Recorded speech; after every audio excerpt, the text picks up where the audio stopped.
AI is everywhere. It seems like no matter where you go or who you talk to these days, somehow AI is being brought into the conversation.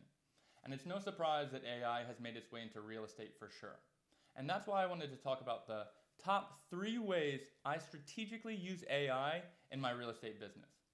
Number 1, using AI for financial analysis. Now, the one thing I pride Wolfpack Homes and Investments on is we know our financial numbers. We track on a monthly basis all of our income and all of our expenses, and we actually try to use it in a way that's aligned with a budget for what we intend to spend and then see where we're on and off course. It's something we were doing before AI was around and really felt like it gave us a competitive advantage.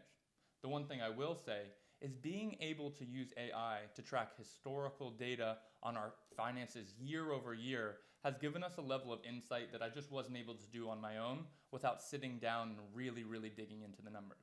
It's given us key insights into things like spending trends, where we're above or below budget, things that are giving us our higher ROIs versus not, and ultimately, as we're looking to plan into the future, what are some things that we could look to invest in that will give us a future ROI as well? So it's not only giving us a historical look at to how we're using our money, but it's giving us insights into how we can use our money in the future the most efficiently as well. Number 2, using AI for our operations and weekly structure.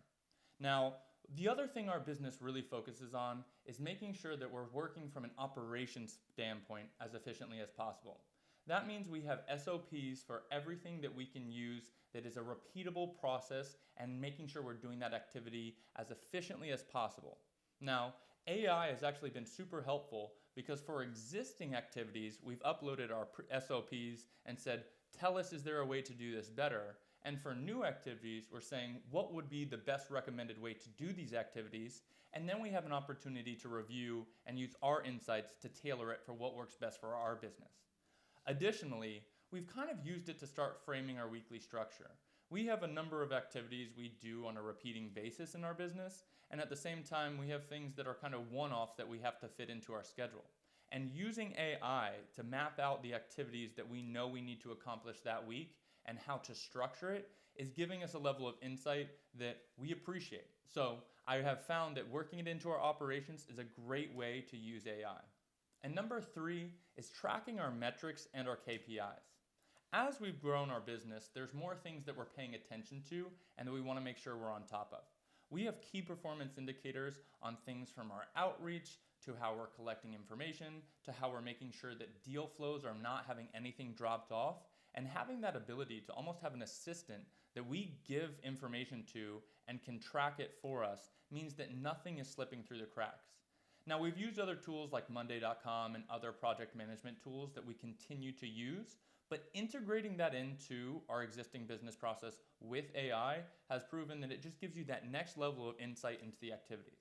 So again, AI is great for things like crafting up a quick email or having a caption post on a social media tool, but ultimately, I don't think that's the highest and best use of AI. If you're a person in the real estate space and you're truly looking to run a business, I think you need to take a step back and see where AI fits in your business model and what makes you unique as the individual in the business that AI is not going to be able to replace. I'm not putting AI on any of my phone calls to negotiate a deal, and I damn sure am going to review all my contracts personally and not let it write it for me. But at the same time, there are things I trust it with that allows me to give my clients the best possible service, so I'm not spending time on activities that could be outsourced. So let me know what you think. Let me know if there's any other things in terms of AI you've used in capabilities for real estate or in general. And I'm always interested because we're on a new horizon with what AI is offering. So hope this is helpful if you're in the real estate space, or even if not, hope you found this helpful. Thanks.